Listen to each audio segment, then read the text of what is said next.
just happened. I felt like you were like there like that, dude. But I just felt like you were like, man, it's cracking. You're like, we actually ain't even been out there yet. You know, man, look at here. You don't even know what to say right now. Yeah. You hear all the talking. Okay, yeah, when you hear the chatter. Okay. Hmg Genius, man. Make sure you go subscribe YouTube channel. Go type it in, Hmg Genius, all platforms, and you'll hear your boys. You're gonna hear this. Shout out to Justice Farewell. Yes, Big sir. shout out to Justice. Shout out to all the sponsors. Momones, Tech Treats, Weasels. Catch your boys. I've been giving motherfucking shit all day. Yes, sir. This is true. And we've been here maybe 45 minutes, and I'm out. He gave it all away already. Make sure you tap in with your boys, man. We're gonna be here all day, 8 p.m. People going on stage. We got another interview lined up, man. Go ahead and stay tuned. I'm Doctrine, and I want y'all to take a deep breath, like inhale, exhale. Okay, so I'm a faith-based. I'm a Christian artist. Okay. But hold on. Wait. Is that what we were taking I'm a the deep breath least. for? Yeah, because I am the least religious Christian artist you ever met. So relax. No, we good. We ain't tripping, brother. We can appreciate it. I've done the 401 show, and they were like all right, and they were all uncomfortable. First thing I said, just relax, because you need to understand. I used to work these streets. Right, I live okay. on dirt, so this is my hometown. Oh, so you flipped the script to where you are now. Yeah. You were once. Yeah. It was a different vibe. Salute to you, brother. So do you? Oh, I yeah, definitely gonna do me, but I definitely don't, you know. No, that's what I kind of wanted to explain. We do us, but we appreciate and we can understand somebody doing their way. I just wanted to get the, I'm not gonna be judging. That's you know cool. what I'm saying? Yeah. I'm the least religious. Did you start but I'm music a like man that? of faith. We can talk a little bit No. about it. Is that how you started? Not at all. Music? Okay. Like hip hop, rock. What was your genre of music? Uh, and what led it to Christian music? So I was in Phoenix Stratport, and when I was 19, DJ Flavor started putting me on shout out to DJ Flavor for sure. He started putting me on at Plastic Records. Some A&Rs were sponsoring from Interscope, the Twins. I don't know if you knew who they were. But they were doing open mic ciphers. Okay. And so back when people were really freestyle. Really did ciphers. You do some pre-written and act like you freestyle. You hit the wrong one. You were going for shots. But that's a Shots. You still been Yeah, I actually I do freestyle, but it started when I was 19, and then I got hooked up with my man Days, the promoter. He was hooked up with Ruthless, and I was able to go to the after party at Hard Night Live tour. Mr. Lucky's, that's so sad, man. It's just been sitting for years. Right. That club was jumping for a long time. That's crazy to just see how it's just like nothing there. Yeah, it's dead. Yeah. It's like cursed ground and shit. Yeah, it's crazy. But anyway, but yeah, I ended up. He just had me work for him for that event. I ended up sitting on stage like 50 feet from Jay-Z on his birthday. It was insane. Dope. December 4th. Yeah. And so yeah. That was the Hard Knock Night 14. DMX, the Lawrence, Jay-Z. Damn, man. Where was that at? Yeah. The pavilion? Yeah. I was there. It was at Desert I Sky. remember that shit. Yeah, I didn't get to go to the concert, but because I was working the after party, so I had to do the promo. Okay. I'm one of your people that paid his dues, and I'm probably paying some more, but Yeah. I passed out the flyers. I worked the streets. You know what I'm saying? So yeah. So what led you? What event or what led you to switch from? Because I don't mean to cut you off, but like I could tell just obviously from your shirt, I had a little idea that that's what kind of artist you were. It's a dead giveaway. Yeah. And if you look at it, there's a lion head right here. Okay, that one I didn't know, but I mean obviously the worship. This is worship. Worship. Sure does. Oh, yeah. So I mean I was pretty. You can read it. Yeah, I'm better at putting It's words not- together, or letters I should say. Oh, it's a hoodie. Yeah. Oh, that's dope. Yeah, Hell yeah. it's a So is that T- something? Is that like just a brand you rock with, or? Yeah. Shout out to Art of Homage Clothing.com, based out of outside Dallas, Texas. You can find their stuff online. It's Homage, HOMAGE. I'm a big fan. I don't mind promoting them. Very cool people. Give me a discount next time. Yeah, hell yeah. Get your boy, hook your boy up. I He's know how out this here. works. He's out here. rocking it good too. So get your boy up. Yeah, they have fly stuff.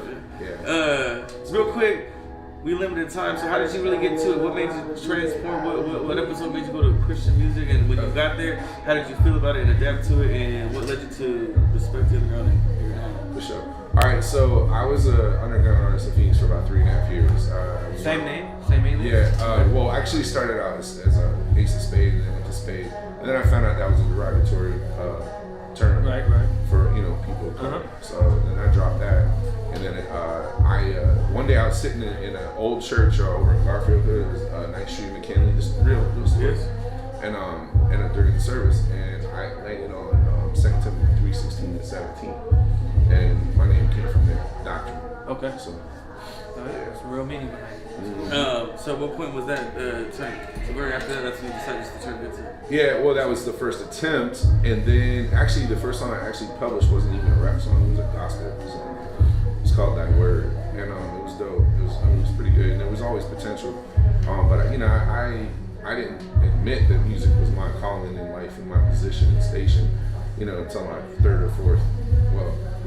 fourth attempt at having a purpose. Trying to, because everybody wanted to be a pro athlete in high school. Right, for sure. So, but I blew up my knee in junior high, and not junior high, but my sophomore year, and that was a wrap. Yeah. So, but I was an underground artist, and I met everybody. It's rude to name drop, but you understand what I'm saying. What's understood doesn't need to be explained. So, but yeah, and then basically my mama was in a trauma, crisis, and she was going through a bad divorce, and there was a bunch of stuff involved with that, was even worse. And she was taking care of my grandma, and they said come home. And at the time, that was Bessemer, Alabama, which is like 10 minutes outside Birmingham. And then so I went out there. Her official reason was she needs support for the court cases and stuff that she had to go to, the trial. And but anyway, things happen. You know what I'm saying? Right. Life. Yeah, life happens. That's what we like to say. So that happened, and then she's like, "Can you put together some furniture for me? The Walmart kids and stuff." So I did all that, and then she gave me the attic, made into a room, and I was in there. And then eventually I went to a thing called Master's Commission, and that's like it's only a God-sponsored, on the job, hands-on seminary school. And we traveled south, and I started doing music a little bit there. But it was there when I made peace with my talent. And I gave it back to God and said, hey, do something with this. I don't know what to do with it. So I still don't know how to promote, but I know how to create. I honestly don't know where to go there either. But that was it. It was a wrap. A lot of people be a little intimidated by it, right? It's a different way. Like, obviously, you being here in front of, all these hip hop players and all this other stuff. Hey, I still tip Coronas with the lime in it. I just don't. The difference between. I'm me. We me. You know what I mean? Yeah. But I salute you, man, to the courage to be here and all that good shit. And do you? And I make no one awkward about it. But the thing is that like with people, when you saying it like that, like the thing that comes to my mind is like hip hop is not awkward. Like he's not here. Right. He's not here. There's different parts of hip hop. You know what I'm saying? He's here for the music part of it. You know what I'm saying? I'm in the culture. Well, you know what I mean. Like you're gonna do your thing. You know what I mean? You're not. There's parts of the hip hop community that you don't take part in, like some of the shit that we're doing. You know what I mean? Yeah. But there's still a vibe. You can still come to this show. You can do your music. People can rock with you. You know what I mean? Like it goes. It still works. You know and I had my time. I had a dub sack on my coffee table for several years. You know what I'm saying? So you relate. Of course. Yeah. And so there is no. Yeah. So people, it's where you're at. It is what it is, and you either accept people for their human, condition and where they're at in life and honor. We don't. Hindsight is 20/20, and then some people are comfortable with who they are, and they're not going to change, and that's okay. I'm not God. And so what happens is a lot of people that are religious have a God complex, and so I don't. And I just love people, love God, serve people, rock the mic. You got you performing more today? Yeah. What time you performing? About 2:45. 2:45, man. Make sure you check out your boy. What stage on? Doctor. I'm on right here. Right here, man. So Get get here fast. This one actually went a little longer because it was a little different, but I appreciate it, man. Yeah, hell yeah. We're definitely gonna need to bring on the show. Get some backstage info from each other, and the real show. You'll see it, man. We don't shy away from no kind of. Not no at all. kind of anything. We had plenty of crazy stories on our show, man. You don't even know. So make sure you tap in, man. Shout out to Justice Farewell. CTL. Yeah. Phoenix Hip Hop Fest. Respect it. Top notch. Y'all need to quit playing and get over here for real. Stop doing this to me. Stop I watching need your us help. live. Homie Toe is I'm here. on my Facebook Live. Come on, Yeah, y'all. they're live too. They're getting it live too. Oh yes, man. Make sure you guys come through. If you need a guest list, get on your boy. You know what I mean? Get on your boy's guest list. Yeah, I got you. You know what I'm saying? We out of here. Shout out to your boy. You thought I was saying something else? Alright, my ladies. Yeah. Your ladies here? I gotta take a We only pill. got 30 minutes or 25 minutes. So we hit the stage? Yeah, we got. You go. It's all good. Oh wait, someone hit the lights. Hit the lights, please. Someone hit the lights. Can't see shit. Alright, I'm gonna need security to hit this door. Of course, I'm trying to walk out and unplug the damn.